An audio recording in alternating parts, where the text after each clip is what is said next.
బడిలో పెరగాలి, అలాగే బడికి పోవాలి. కొండకు పోవాలో బడికి పోవాలో అనే మీమాంసలో మన చిన్న కొండడు ఉన్నాడు. వాడు ఎటు పోతాడో చూద్దామా? దీనికోసం మీ ముందుకు వస్తున్నారు అమ్మలు, నాన్న. చూసేద్దామా?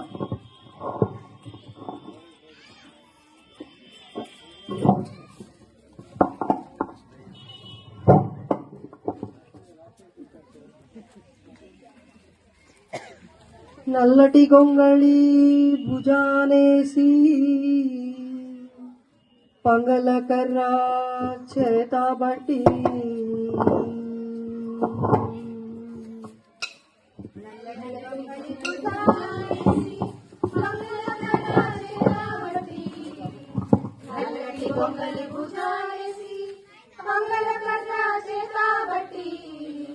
కొండయ్య పోతా ఉండే కొండమ్మ వెనకే పోయే ఒక ఎర్రటి మందాల పెట్టి పచ్చటి కోకాయగా గట్టి కోకున ఎర్రటి మందాల పెట్టి పచ్చటి కోకాయగా గట్టి కొండమ్మ పోతా ఉంటే గొర్రెల మంద వెనకే పోయే మెల్లో గంటలు మోగుతూ ఉంటే బెన్నడు దొంగలు ఊపుతూ ఉంటే మెల్లో గంటలు మోగుతూ ఉంటే బెన్నడు దొంగలు ఊపుతూ ఉంటే గొర్రెల మంద పోతా ఉంటే చిన్నకొండడు వెనకే పోయే సింగిడి జుట్టు మొగాలేసి జారే లాగు ఎగబట్టి సింగిడి జుట్టు మొగాలేసి జారే లాగు ఎగబట్టి చిన్నకొండడు పోతా ఉంటే జారిపోయే చెట్టు క్షమ గొర్రె చిన్నకొండడి ప్రాణాలైతే చదువు సంధ్య జ్ఞానం దీనం ఇరుకులు బలాలైతే బ్రతుకు బడిది ఒక తీరైతే బడిన బ్రతుకు మరొక తీరైతే ఏ తీరున బ్రతుకు పండునో ఈ బతుకు నేను ఏదరి చేర్చునో. బడికి కాక కొండకు అంటూ చదువు కాదు గొర్రెలు అంటూ బడికి కాక కొండకు అంటూ చదువు కాదు గొర్రెలు అంటూ చిన్నకొండడు పోతా ఉంటే వాడి పసితనము మరి ఏమాయే.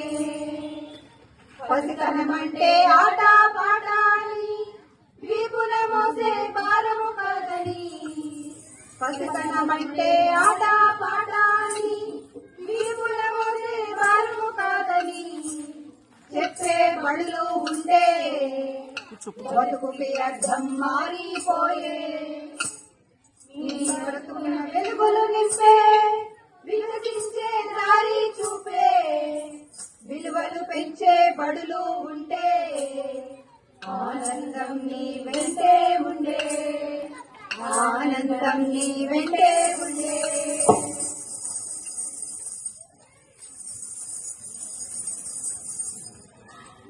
గొర్రెల మందనక కొండకి పోతావో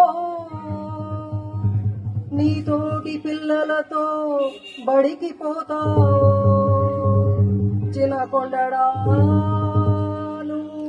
ఎడికి పోతావో చిన్న కొండడాను ఎడికి పోతావో.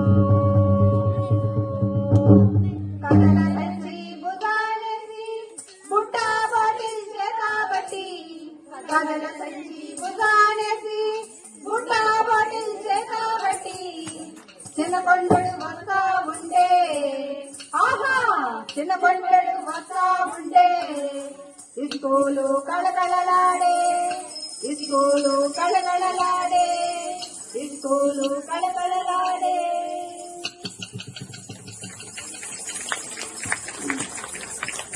ఈ కథలు